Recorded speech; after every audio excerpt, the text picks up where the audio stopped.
there's something about healing we don't understand, and we have to find out. And better be careful when you say, I'll go anywhere, because God will take you up on it. The healing journey of Tom and Lesley Decker began in Australia with a life-threatening illness.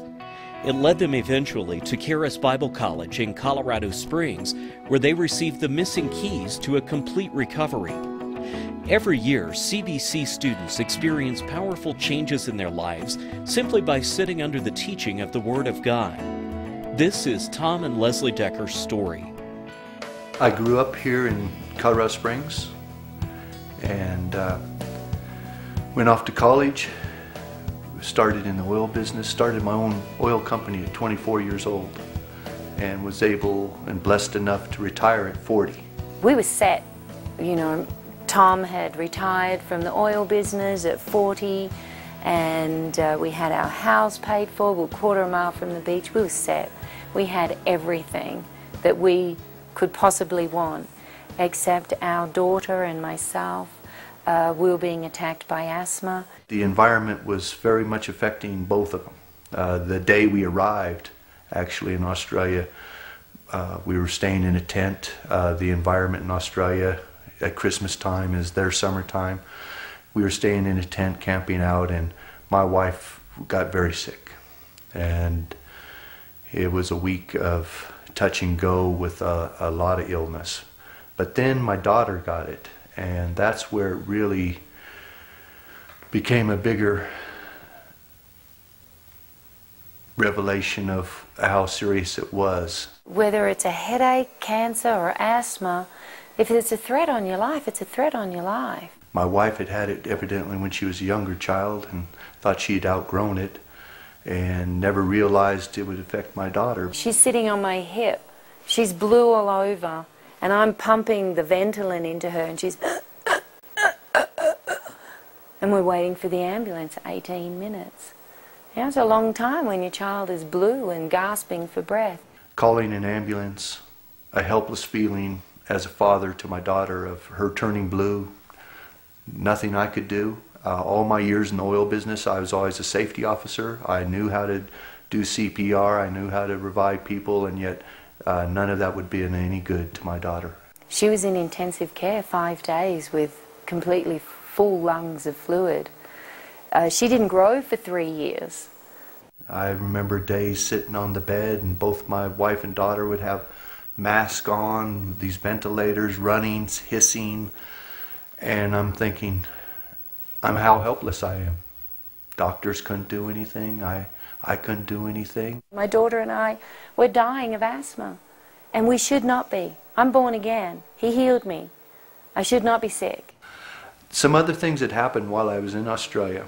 I had retired from my oil company, lost all my identity, and brought me to be born again when I was needing Jesus in my life. And that had changed a lot of things in us, and we'd started seeking Him out more little by little. I'd received a miracle healing but couldn't maintain it. Mary had received a miracle healing, but we couldn't maintain it. We got well enough to survive. We needed to get equipped. We had heard about this armor. We had heard about some things in the Word, but we didn't know the Word.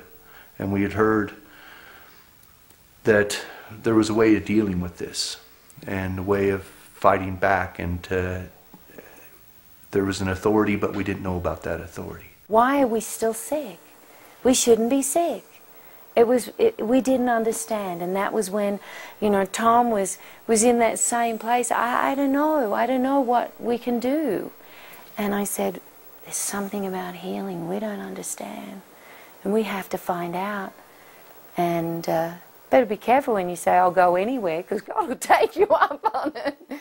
So we came back to Colorado also seeking to be equipped to go to a Bible college, not knowing where. When we arrived, we lived in our fifth-wheel trailer and traveled around Colorado. Before coming here, we had searched internet after internet, seeking out school after school of which one might be right. I'd been looking on the internet for over a year for Colorado and some type of Bible college. And so we're at this YWAM, and And Tom says to me after we walk out, he said, I've waited all my life to go to Bible college, and I need more. 3 months is not enough, I need more. And so he said, go back to the internet, let's go to the library down in Trinidad. That's where our fifth wheel was parked, and went to the library. It was 6 o'clock or almost 6 o'clock, and typed in the same words on the same search engine, and Colorado, Bible and college. A whole year nothing had come up, but this time up comes Colorado Bible College, because that's what Charis Bible College used to be called. Print it out. I show it to Tom, and he said, well, it's got to be good, it's got Colorado in the name. So, me being a Colorado boy, I said, that's it. We didn't know Andrew Womack, we didn't know anything about the school. We called and went in the next day and sought an interview, and it just seemed to be the right school. We still didn't know about Andrew, his teaching, or what his revelation was, but the school just seemed to fit at that moment. And we signed up right then and there. a student says to me on the first day, so, when did you hear of Andrew? Andrew who?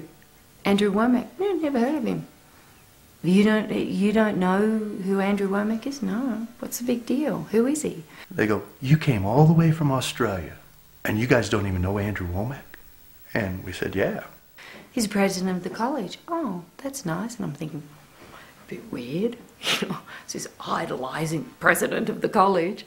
And she goes, what'd you come here for? Where'd you come from? And I went, Australia. Why'd you come here all the way from Australia? Because we prayed. We need to find out about healing. And God led us here, so we're here. So, do you think I'll find out? And she goes, oh, yes. We didn't have a clue. We didn't have a clue what we were getting into, or what we'd be taught, or how to change our life. We did not have a clue. After hearing Andrew teach on our dominion, who we are in Christ, our authority as a believer, hearing Don Crow teaching about the kingdom of God, I knew it's time to go off the drugs. And I went off them about 5 days into it. I couldn't breathe. And I prayed and I said, well, God, I don't care if I go to my knees. I don't care if they're going to raise me from the dead. I'm not going back to those drugs. I don't care. It's over. I know that I don't need it. And everything in the natural was screaming at me. You know, you can't breathe. It's pretty loud. And I said, you know, is there anything I really need to do? Get a second prayer. It'll be over. And at that point, I remembered the scripture about the blind man and how Jesus prayed the second time. That he'd come so far in that first prayer, but that second prayer finalized the whole thing. He could see.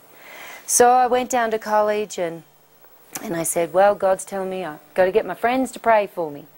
Last prayer. I said, Andrew, you know, that guy who was blind, he needed to have more spit. And second prayer. I said, I need more spit. And he said, you want me to spit on you? So, you know what I'm saying, Andrew. He says, yeah, I'm just toying with you. And so they prayed, and that was it. It was over. It was over. I've been drug-free, symptom-free since October 2001. God's a good God all the time. 40 years of my life and where I'd been and what I saw, and I think I saw quite a bit of this world and was very educated in that, but I never knew that God was such a good God and that He wanted to bless me and heal me, and more than I did. And that was something I learned in school. I choked on it a little bit the first early days of school when people would say God's a good God, and because I used to blame God for so many things in all our lives. Why?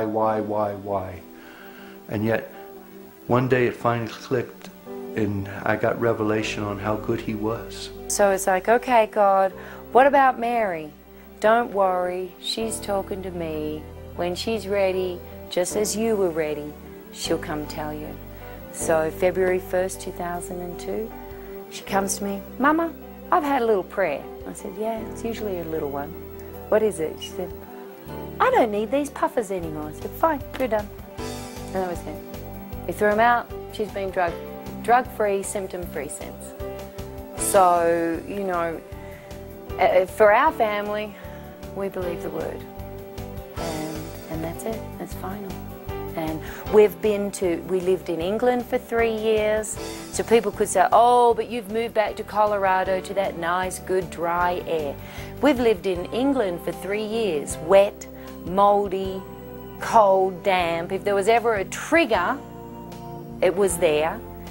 Mary and I have been to Africa twice. Wet, rainy season the first time, molds, burning garbage down the street, so there's smoke, all of the triggers, but we didn't believe that. God heals you, He heals you all the way. You can go anywhere in the world and do God's work. You know, I have just as much authority here in Colorado as I do in Australia, as I do in Africa, as I do in England. That doesn't change. Our authority is the same. And Satan's no more powerful in Australia or Africa or England or here in Colorado. He's a defeated foe. So it's a matter of what you're going to believe. I've seen more miracles in the last 6 years than I have in my first 40 years. I've seen more people changed, more hearts restored, more families restored, that if we just do that one thing, if seek Him out, then I guarantee you it'll make a difference in your life. It has mine, it has my family, and I'm just looking forward to the future. I used to not look forward to the future, but now I can because of what I can see how blessed we can be. We've seen amazing miracles. We've experienced fantastic miracles in Africa, in England, in our own life here in Colorado. You know, miracles happen. They happen everywhere.